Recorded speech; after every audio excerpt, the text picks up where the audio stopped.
Bienvenue à Mise à jour, notre émission de Dieu TV. Nous sommes encore en Burkina Faso au séjour. Bienvenue Dominique, ça va? Très bien, je te remercie. Écoute, je suis heureux vraiment de t'accueillir en Afrique, au Burkina Faso. Chez toi? Et chez moi, voilà. C'est joli chez toi, qu'on va autour et à l'intérieur tu as un atelier, des tableaux. Tu es bien installé ici, hein? Bon, On peut écoute, bien survivre. on peut être bien en Afrique, et on peut être bien, et on est bien. Combien d'années tu es ici au Burkina? Alors au Burkina, ça fait 8 ans, voilà. On était un peu poussé dehors de la Côte d'Ivoire, où j'ai atterri un petit peu en Afrique. Et le Seigneur, vraisemblablement d'ailleurs, ne m'avait pas destiné à rester Abidjan. à Abidjan. Voilà. Et donc, Abidjan, il m'y a amené pour que je puisse rencontrer ma femme, la prendre, Ouais. et ensuite l'amener au Burkina. Ok. Ce matin, Dominique, il m'a cherché avec sa voiture et il dit, viens, on voit un petit peu, je te montre mes activités. Et on a fait déjà 3 interviews avec les jeunes, n'est-ce pas? Oui, eh ben, écoute, oui, tu es tombé sur certains. Ouais. Il n'y avait rien de préparé. D'ailleurs, depuis hier, je ne savais pas si on allait se voir ou pas. Tu fais quoi? Tu fais la formation pour les jeunes? C'est bizarre, qu'est-ce que tu fais? Tu es un coach, formateur, il donne des séminaires. Parce que Dominique il est un grand industriel en France avant de quitter la France, mais ça, on va parler dans la deuxième partie. Tu fais quoi ici? Je fais, à vrai dire, ce que le Seigneur m'a demandé de faire. Oh non, ça c'est... Alors, c'est peut-être des mots, mais j'explique. Ouais. Voilà. C'est qu'au départ, je n'avais rien de particulier. J'essayais par moi-même de faire quelques activités. J'ai tâtonné un petit peu jusqu'au moment où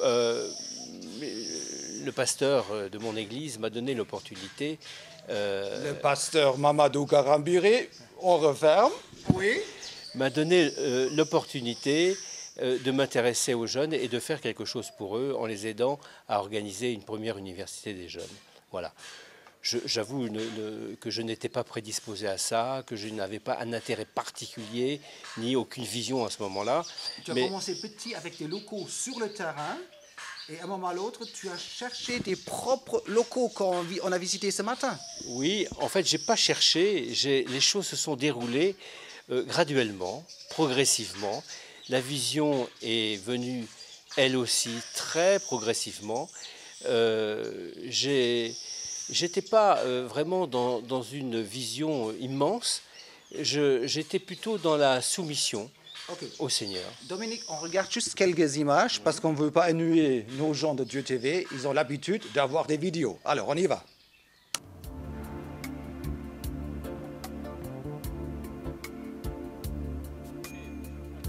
Ça va, Dominique? Oui, je suis content de te voir.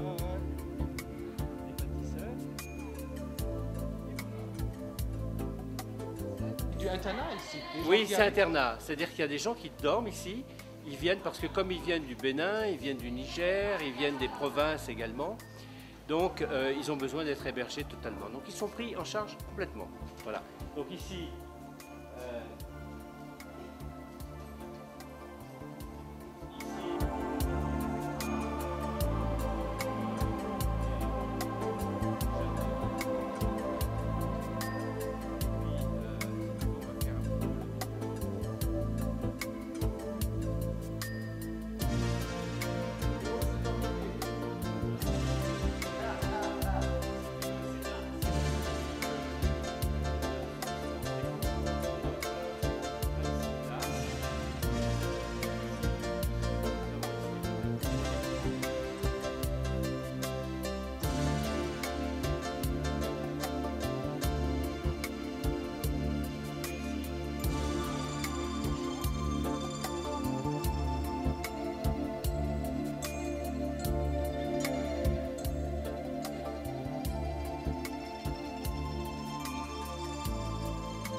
Alors, des images tout frais. Dominique, on dirait ici, tu auras du boulot pour les prochaines 500 ans. Des milliers de jeunes qui attendent des types comme toi qui s'occupent des jeunes.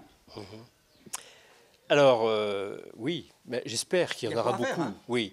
Alors, il faut, avant de parler de ce que je fais, parlons des jeunes. Explique. Parce que si les jeunes n'étaient pas ou ne Quelle faisaient pas... situation? Voilà, la situation, elle est très préoccupante. Voilà. L'Afrique est un jeune continent. L'Afrique a pour 75% de la population moins de 35 ans. C'est-à-dire que si on prend le Burkina, qui est un pays aujourd'hui d'une quinzaine de millions d'habitants, on peut dire qu'il y a 10,5 millions de jeunes de moins de 35 ans. Oui, oui.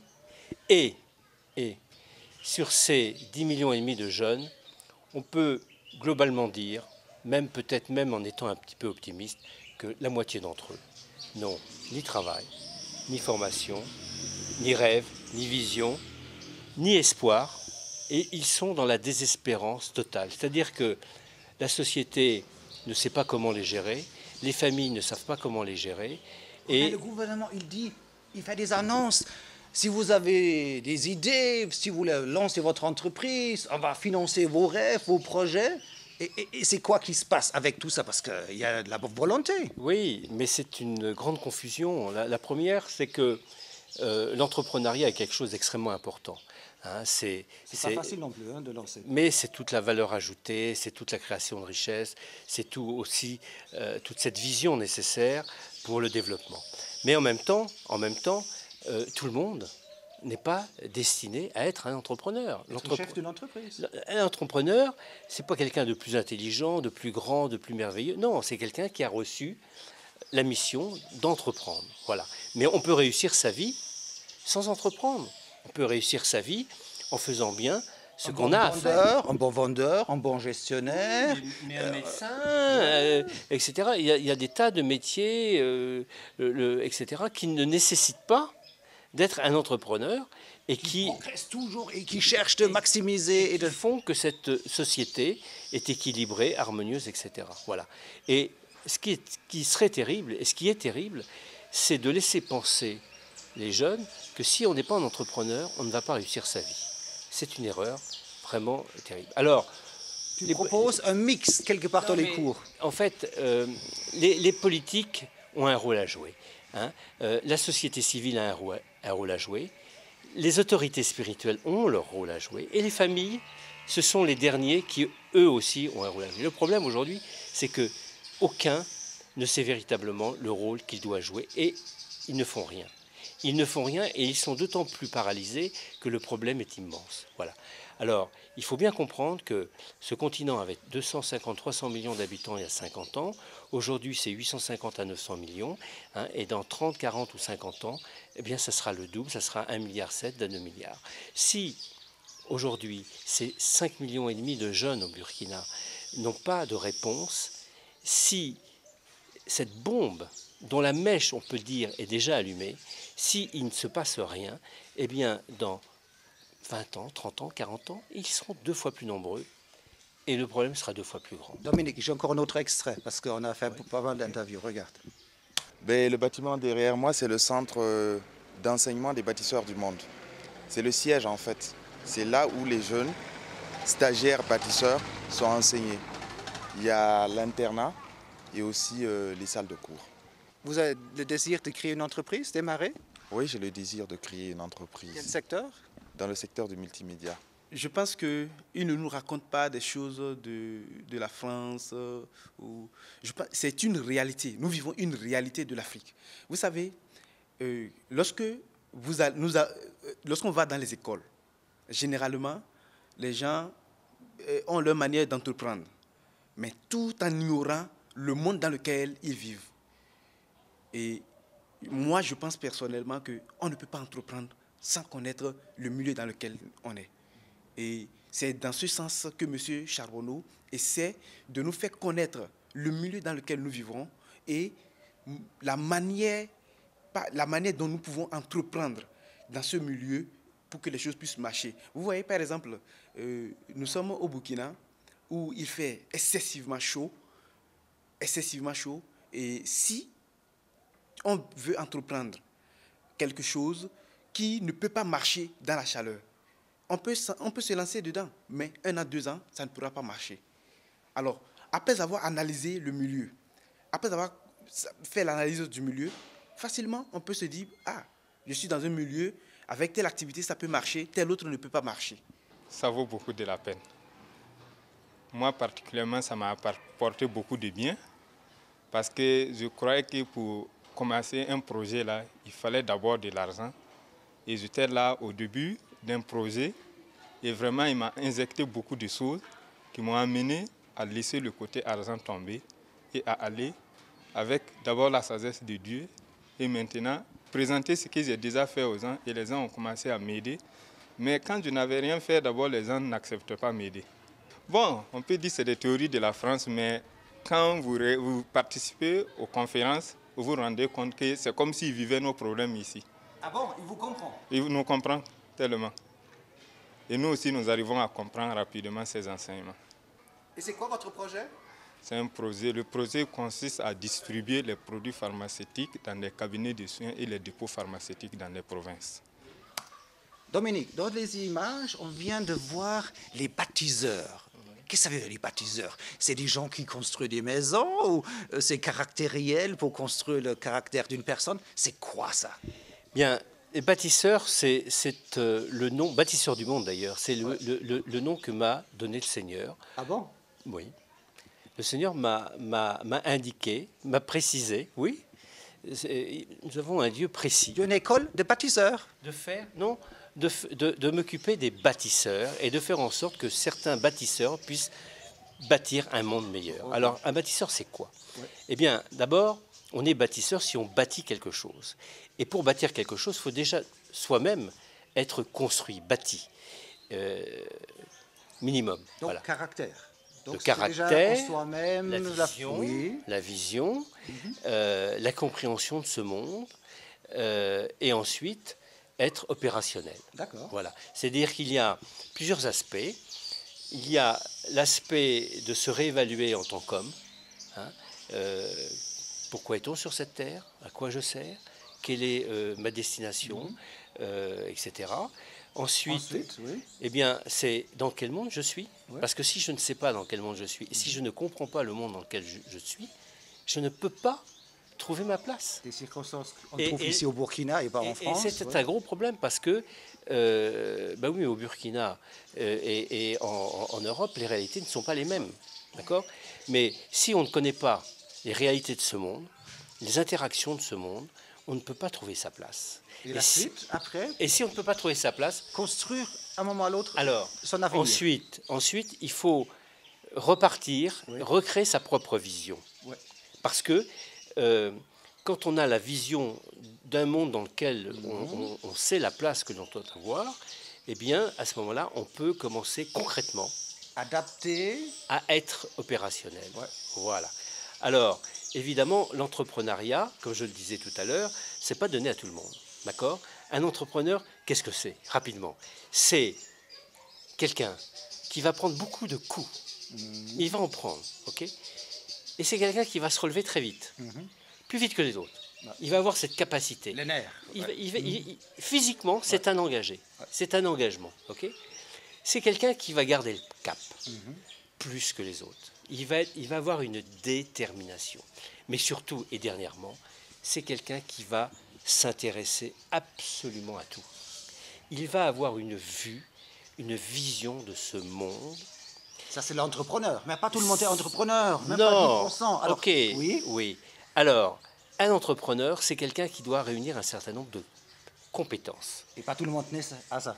Voilà. Mais en même temps, elles sont à acquérir et à développer. Donc, pour réussir une entreprise, il faut faire 3 choses. D'accord? Ouais. La première, c'est de produire. D'accord. Okay. Produire. La deuxième, c'est de gérer. Administration, gestion. Oui. Et la troisième, c'est de vendre. De la vente. Parce qu'on peut produire des choses merveilleuses. Si on ne sait pas gérer l'argent et si on ne sait pas à qui le vendre, ça ne marchera pas. Donc, Dominique, quelque part, ces 3 aspects, tu essaies de faire des partenariats dans ton école, que les gens se regroupent, tu es fort dans les divers domaines, et ils se retrouvent, les étudiants, entre eux, ils peuvent créer ensemble une entreprise, parce que chacun est fort dans quelque chose. Alors, évidemment, il y a, dans la construction même de l'entreprise, il y a un côté pédagogique. On apprend toute sa vie. On grandit dans l'élaboration de l'édifice que l'on construit dans sa vie.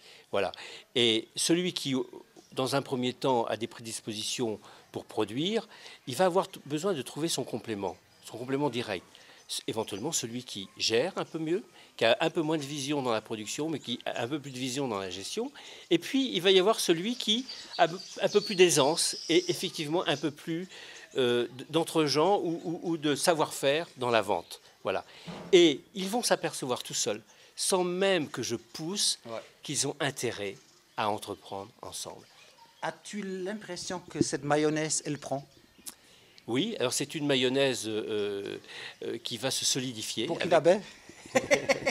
Oui, je dirais peut-être sans huile et sans beurre parce que, et sans moutarde, parce qu'on a du mal un peu à trouver la moutarde. Ça prend? Oui, ça prend. Ça prend. Des gens s'intéressent à ton école? Les jeunes s'intéressent à mon école. Les jeunes comprennent ce qu'ils doivent comprendre, plus que les autres. C'est tellement vrai d'ailleurs que j'ai eu un petit peu de mal à démarrer. Et le Seigneur a été obligé de faire une grande partie du chemin. Et je vois qu'aujourd'hui, les choses, les cœurs, les esprits s'ouvrent un petit peu sur ce que nous faisons. Ben, tu as quand même beaucoup de monde. Tu dois même refuser du monde. Oui, c'est-à-dire que l'objectif, c'est de former plein, 50 jeunes par an. Et ça, voilà. Facile, oui. Et avec 2 sessions de 12 semaines chacune. Voilà, 12 semaines. Et ces jeunes viennent de toute la sous-région, du Niger, ils viennent du Bénin, ils viennent du Togo, pour certains, et ils viennent évidemment essentiellement du Burkina. Et je fais en sorte qu'ils se retrouvent pensionnaires. Ils ont 24, 25 ans pour les plus jeunes, jusqu'à 30 ans pour les plus âgés. Ils ont des cursus assez variables, qui peut aller d'un niveau bac jusqu'à peut-être une licence. Ok. Dominique, on a bien compris, un vrai Français, il sait parler. Alors là, il n'y a pas de problème. Mais j'ai découvert, Dominique, que tu as encore une autre volet qu'on n'a pas encore parlé, parce que je me promenais chez toi à la maison et j'ai découvert que Dominique, il a une vie cachée, il a même un nom d'artiste. Dis-moi le nom d'artiste, c'est Dabou. Dabou. Sur les affiches et tableaux, c'est Dabou. Ouais. Il a un nom d'artiste parce qu'il vend ses tableaux, en tout cas à l'époque, pour des montants assez importants. Donc, il a un côté bien caché. On regarde les travaux de Dominique et on se retrouve après.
Il y a une grande partie des tableaux, moi j'aime bien, je pourrais même les acheter si j'aurais des moyens, bon je ne les ai pas.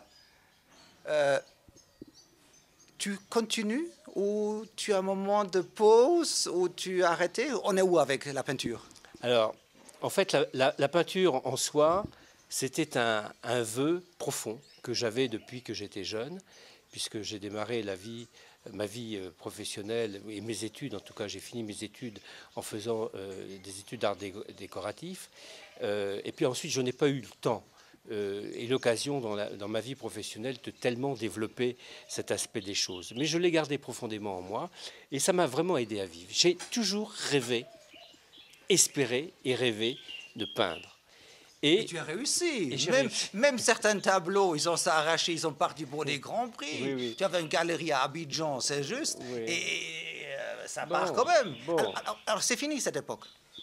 C'est fini parce que Oui. j'ai ressenti à un moment donné qu'il fallait que j'arrête pour passer à autre chose. C'est-à-dire que ce rêve, j'avais été jusqu'au bout de mon rêve, voilà, et que continuer au-delà de ce rêve, finalement, n'avait pas trop de sens. Mais en même temps, je me posais la question de savoir, mais pourquoi j'ai fait ça? Ok, j'ai une autre question. Ok. Dominique, avec tout ce que tu fais là, Ouais. avec l'école, et tu es engagé dans une église évangélique, tu étais évangélique tout le temps? Tu es tombé dedans en tant qu'enfant, que tu viens d'une église charismatique en tant que gamin? Comment ça se fait que tu es allumé autant? Non, au contraire, pas du tout. C'est quoi? J'ai un parcours, une vie c'est une vie, un parcours, et on ne connaît pas les deux bouts de sa vie, et comme on dit... Tu es peut-être un bon catholique français, oui? Oui, j'étais Un vrai? un vrai. J'ai même été élevé comme ça. Et La foi, ça t'a toujours quelque part oui, intéressé, non, Dieu, et tout? oui, La recherche de Dieu? j'ai absolument toujours cherché Dieu. Ah, c'est magnifique. Et je l'ai cherché éperdument, je l'ai cherché même violemment, oui. Vous voulez devenir moine comme une bonne partie des gens français Oui, qui cherchent Dieu, qui se terminent après en Voilà. tant En tout que cas, franciscains ou... non, pas chez les franciscains. J'ai pensé qu'il m'attendait là, Vous voulez précisément. devenir jésuite? Non, je voulais devenir trappiste, cistercien. C'est-à-dire cet ordre qui est strict, qui est extrêmement exigeant. Et j'ai donc fréquenté ces abbayes, j'y ai séjourné plusieurs fois. Et j'y ai beaucoup appris, ça m'a beaucoup impressionné. Mais j'ai compris assez rapidement, au bout de quelques années, que ça n'était pas là que le Seigneur m'attendait. Mais je n'avais pas compris ce qu'il attendait de moi. Je continuais de lui poser des questions. « Et Seigneur, tu m'attends, je sais. Pourquoi j'ai fait tout ça dans ma vie? Pourquoi tu m'as donné de peindre? Pourquoi ?» Et puis jusqu'au jour où je me suis retrouvé par terre à 47 ans, 48 ans. Et là, le Seigneur m'a mis dans une situation où il a fallu que je fasse un choix assez radical. J'avais, dans cette première partie de vie, j'avais fait ce que j'avais à faire, ce qu'un homme fait, c'est-à-dire élever les enfants, etc., etc. Et les choses matérielles, etc., étant un petit peu derrière, j'avais une vision du monde qui m'amenait, sans trop savoir, à me dire il faut que je passe à autre chose, il faut que j'aille... Tu avais des problèmes financiers? Non, tu étais quand même industriel, tu étais quand même... Oui, l'argent ne oui. manquait pas, tu étais quand même bien friqué. Tu étais bien là quand même. Oui, bien sûr. Mais il y a un moment donné... La recherche spirituelle. Oui, et la recherche spirituelle, évidemment, m'a amené à prendre des positions matérielles pour entreprendre des choses qui n'ont pas marché, sans rentrer trop dans le détail, qui n'ont pas marché qui m'ont... Oui. Eh bien, par exemple... J'ai une question. Oui. J'ai appris quand je discutais avec Dominique que dans toute sa recherche spirituelle, il était récupéré par la franc-maçonnerie. C'est vrai? Par hasard, c'est une des cul-de-sac, entre autres. Non, c'est un épisode de ma vie, ça a duré 17 ans. J'ai cheminé dans la franc-maçonnerie. J'ai une petite vidéo. Oui. Parce que je savais que cette question va venir. Au commencement était la parole, et la parole était près de Dieu, et la parole était Dieu. Elle était au commencement près de Dieu. Tout a été créé par elle, et rien de ce qui a été créé ne l'a été sans elle. Bonne séance, mes frères. Ces hommes en costume noir qui portent des ornements étranges n'appartiennent pas à une secte. Ce sont des francs-maçons. 2 fois par mois, ils se réunissent dans un temple à l'abri des regards indiscrets pour célébrer leur cérémonie secrète. Exceptionnellement, ils ont accepté d'être filmés. Un second surveillant, avez-vous été reçu dans une loge juste et parfaite? Frère premier expert, à quoi reconnaîtrais-je que vous êtes maçon? Par mémo, signes et attouchements. Comment se font-ils? Entre eux, les francs-maçons s'appellent des frères. L'assemblée qu'ils constituent porte le nom de loge. On dit aussi un atelier. Pour participer à leur tenue, les francs-maçons portent un tablier, symbole du travail, et des gants blancs, symbole de la pureté. Les principaux responsables de la loge ont un ornement sur les épaules qui indique le grade de chacun. Je vais faire un apprenti debout au signe de fidélité. Durant leurs réunions, comme ici, ils débattent de grands thèmes de société. L'organisation de leur tenue est toujours dirigée par le président de la loge, que l'on appelle le Vénérable.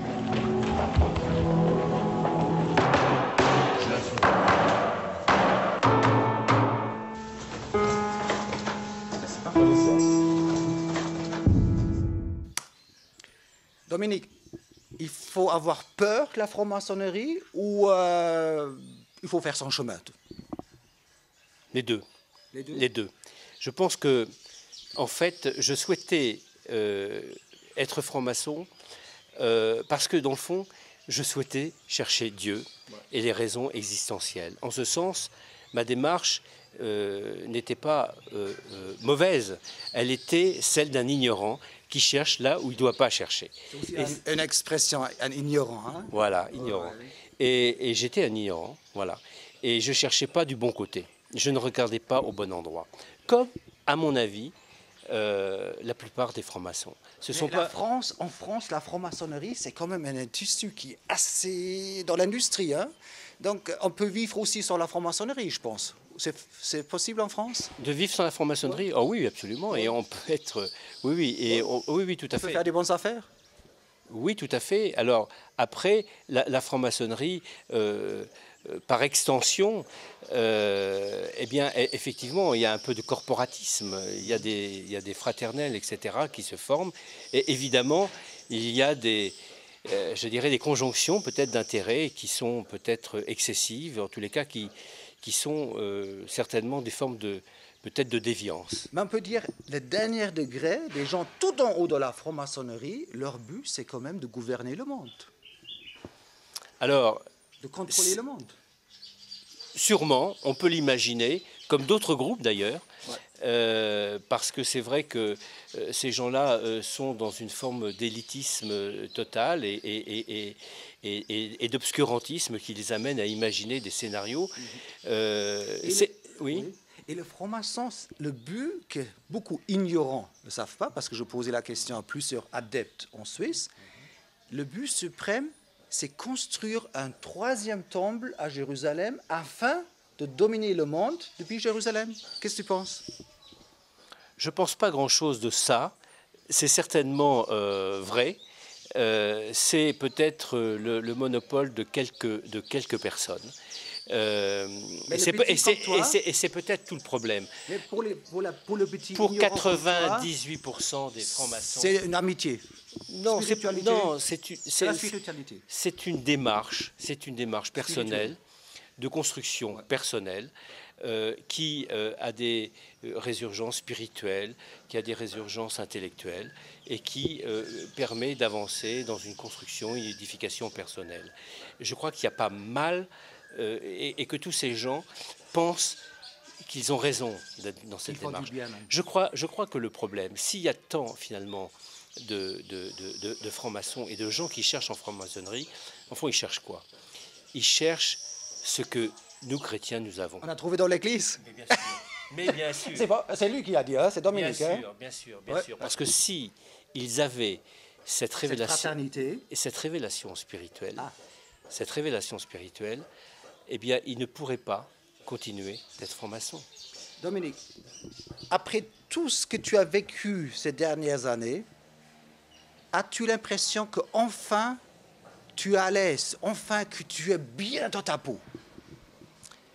Oui, j'ai absolument. Je me sens extrêmement bien dans ma peau et j'ai ce sentiment sans m'attarder sur le regard que je peux avoir sur mon passé, mais c'est que tout ce que j'ai fait dans ma vie a contribué à m'amener là où je suis, et que Dieu m'a toujours tapoté à droite, tapoté à gauche, pour que je garde le cap.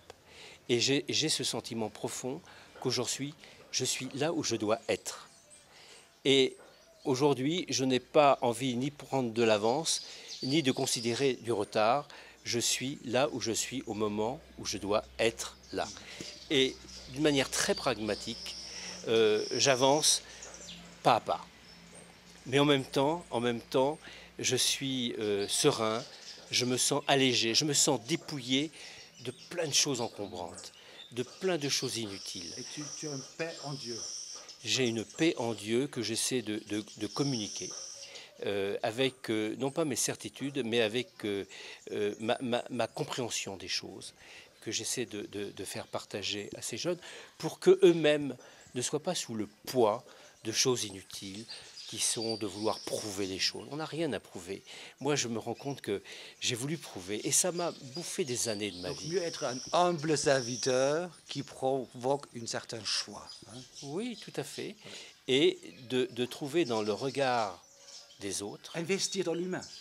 Totalement. C'est ça que tu fais. Hein. Totalement. Tu investis du fric, du temps, toi-même, tu investis dans l'humain. C'est mon grand message marketing. Ouais. Hein. Ouais. C'est quoi? Mon grand message marketing, c'est de dire que vous ne serez jamais aussi bon dans vos affaires que quand vous aurez la capacité de vous mettre à l'extrême, à la place de l'autre. Plus vous vous mettrez à la place de l'autre, plus vous comprendrez ce dont il a besoin, et à ce moment-là, vous saurez quoi leur vendre. Mais si vous faites des entreprises pour vous vendre des choses par satisfaction, etc., vous serez toujours à côté. Vous réussirez peut-être momentanément, mais vous n'aurez pas la grande finalité, vous n'aurez pas la grande vision. Merci Dominique. Ça, c'est des paroles d'un expert marketing. Je connais bien l'église où tu passes ton dimanche matin, et on a un petit extrait de musique, un extrait de louange dans l'église que tu fréquentes, où tu es bien à l'aise. Merci Dominique, c'était un plaisir de discuter avec toi, et j'espère que vous avez eu du plaisir d'entendre un petit peu et faire connaissance avec Dominique. À la prochaine. Bye bye. Shalom. Merci Joël.